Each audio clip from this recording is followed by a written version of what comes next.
চতুরঙ্গ আছে, এই চতুরঙ্গ হচ্ছে একজন প্রেম করত একজন রাজার পুত্রের সাথে, যার নাম হচ্ছে রাজস্বী। মানে তাদের মধ্যে কি হয়ে যায়, একটা ঝামেলা হয়ে যায় এবং ব্রেকআপ হয়ে যায়।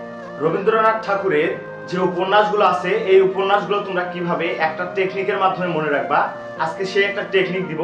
দেখো, জাস্ট একটা গল্প মনে রাখবা, ছোট্ট একটা গল্প, যে এক গ্রামে দুই বোন বসবাস করে এবং হচ্ছে তারা চোখের বালি, একজন থাকে হচ্ছে ঘরে এবং একজন থাকে হচ্ছে বাহিরে।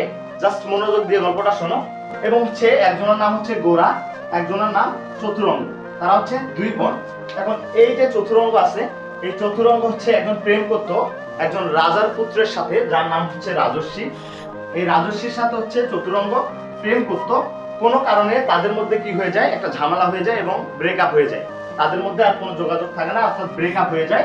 তো এই ঘোড়া আছে না, তার যে প্রথম বোন, এই বোন কি করে, রাজস্বীর সাথে যোগাযোগ করে, রাজস্বীর সাথে যোগাযোগ করে এবং তাদের মধ্যে আবার একটা প্রেমের সম্পর্ক তৈরি হয় এবং তারা ডিসিশন নেয় যে তারা পালিয়ে বিয়ে করবে এবং এমন ভাবে পালাবে যেন কেউ ধরতে না পারে। তখন তারা কি করে, তারা নৌকা পথে পালায়, অর্থাৎ নদী পথে তারা পালিয়ে যায় বিয়ে করার জন্য নৌকা পথে। এবং তাদের বিয়ে করার কথা ছিল এই বউ ঠাকুরানীর যে হাট আছে, এই হাটের মধ্যে তাদের হচ্ছে বিয়ে করার কথা ছিল, বউ ঠাকুরানীর হাট। নৌকা পথে পালানোর সময় তারা ডুবে যায়, নৌকা ডুবে যায় এবং নৌকা ডুবে যাওয়ার কারণে তারা মারা যায়। এবং মারা যাওয়ার পর এই কথাটা হচ্ছে চতুরঙ্গ শুনতে পায় এবং শুনতে পাওয়ার পর সে অনেক কষ্ট পায়। কষ্ট পাওয়ার পর সে একটা উপন্যাস রচনা করে, 4 অধ্যায়ের একটা উপন্যাস। এই 4 অধ্যায়ের একটা উপন্যাস রচনা করে, যে রচনার উপন্যাসের নাম দেয় হচ্ছে শেষের কবিতা। জাস্ট এই কথার গল্পটা মনে রাখলে তুমি রবীন্দ্রনাথ ঠাকুরের সম্পূর্ণ যে যতগুলো উপন্যাস আছে সবগুলো মনে রাখতে পারবা।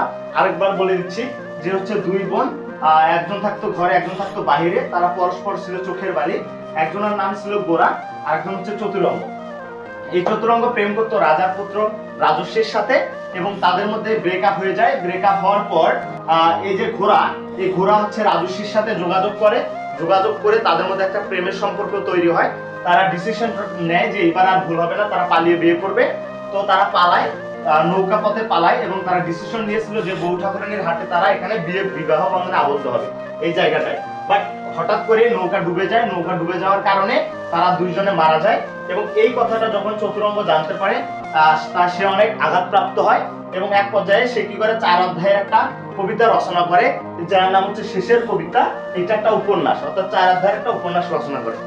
জাস্ট এই গল্পের মাধ্যমে তুমি রবীন্দ্রনাথ ঠাকুরের সম্পূর্ণ যতগুলো উপন্যাস আছে সবগুলোই মুখস্থ করতে পারবা, জাস্ট একটা টেকনিকে। যেগুলো আপডেট তথ্য পাওয়ার জন্য আমাদের ইউটিউব চ্যানেলটা সাবস্ক্রাইব করে রাখো, এই ধরনের কোচিং টেকনিক পাওয়ার জন্য।